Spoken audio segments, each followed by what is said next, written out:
All right, guys, we are going to be reacting to the USSR versus German army comparison. Right at the beginning of the, not right, but post beginning of World War II, 1941. Very interesting, guys. Thank you so much for support. Right now, I'm making bread. You guys see it? I'm making a little bit of bread now. German style bread. I have a couple more videos coming up. I'm going to be trying white asparagus and something else that I just bought from Aldi. Actually, it's gonna be my first time. I never tried them. I'm gonna be making some bread tonight for tomorrow with a little bit of butter and honey. By the way, I just want to say thank you so much for support. Make sure you guys subscribe to my channel. I want to get to that 10,000 subscribers. Meantime, let's jump in. Okay, I'm gonna drop the volume a little bit just for copyright reasons. We're gonna start with first. This is USSR. Okay. Nice quantity, I will say, I will guess. And this is Germany.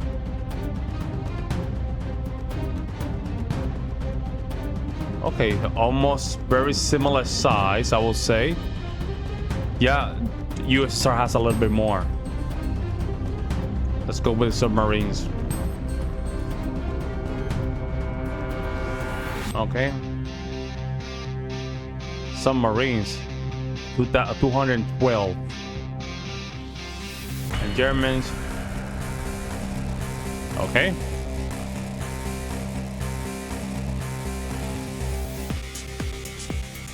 $161. Okay.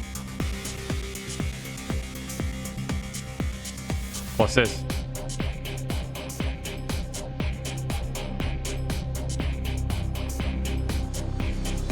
$9,000. Well, hold on. Jets. The USSR didn't have jets. What's this all about? I guess these are planes, I guess, right?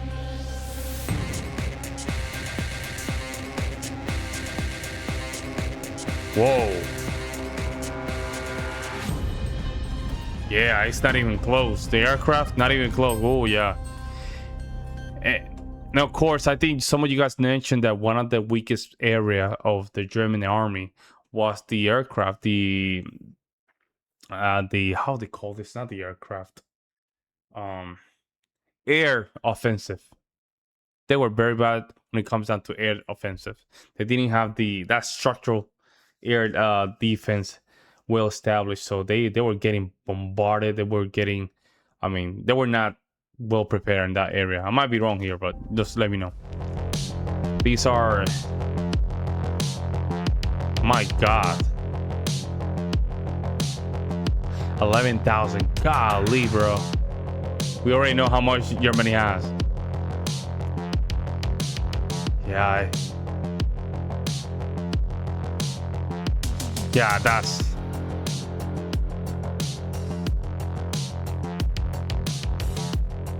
yep.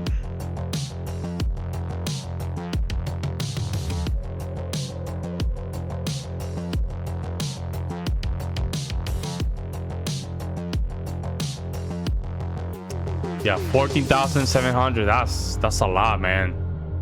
That's a lot, bro. Yeah, that's a lot, man. 5,000. Yep. So you will, I guess there's a pattern here. It's almost like half of the difference. So basically, in the long game, Germany was gonna lose. Yeah, in the long game.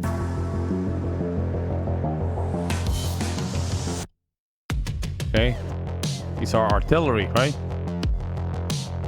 Cannon, artillery cannons. 59,787. Yeah, oh yeah. Yeah, that's, yeah, never.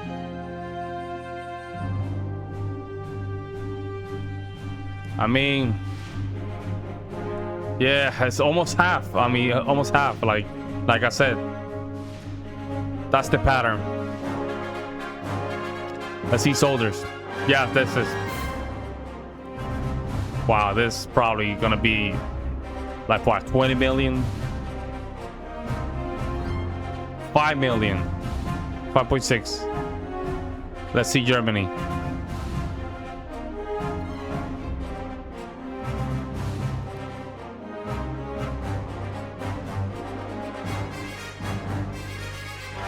Wow. Whoa. So it was almost the same, right? Let's just check the numbers. Damn. Almost the same amount of numbers. The only problem was the resources were not there. And I always say this. If I was Germany back then, and this is hypothetical, I know what they did was horrendous, whatever. That's a disclaimer. But if I was guy with the mustache and all that nationalism stuff was going on, I would take Switzerland, Austria, and that's it. Just leave it there. Just leave it there. I don't need to do anything else. I already got what I wanted. Let me just be nationalistic for a couple of years, and that's it. That's what you need to do, man. Switzerland, Austria, and just keep it like that. That's it. Because there was no way he was gonna win. Germany was gonna win. There was no way, man. Even with the numbers of casualty that the USSR had, there was no way. There was no way. No way. Because in the end of the day, you need those resources to just be shared against what? Who? The Allies? Great Britain, France, United States. I mean, USSR, the Polish. I mean, so on and so forth. Nah, it was not gonna happen, man. It was not gonna happen. Yeah, the guy with the mustache, if he took Switzerland, Austria, that's it. Keep it like that. I just want to be alone. We're Germans. Oh, Germans, yes, here and there. That's it. But I think he needed more resources. He needed oil, especially oil. That's why he wanted to go through Stalingrad, just get some of that oil. But that was way. That was too much. That was too much. Because think about it. If you have more people, if you put this into the perspective that you have more people and your enemy has less people, if you put it all together, eventually that country with more people is going to take over. Yeah. So there was no now if it was only Germany and Russia or the USSR, well that's a different ballgame. That's a different ballgame because it's almost tied. The only thing is that, of course, Germany was missing only half of the military personnel. Not military personnel. I will say their armory. They were missing half of the tanks, half of the aircraft, half of the artillery, so on and so forth. So I mean, some of the stuff was like the chips and stuff like that. You didn't need to. They were not doing a lot of warfare, so that was not a big deal. But in terrain, I mean, Russia had the upper hand. So again, it's one of those things that if you probably leave it to the long game, I think still the USSR will probably won that war, to be honest. But let me know what you guys think in the comment section below, guys. Like always, I will see you in the next one. I'm out.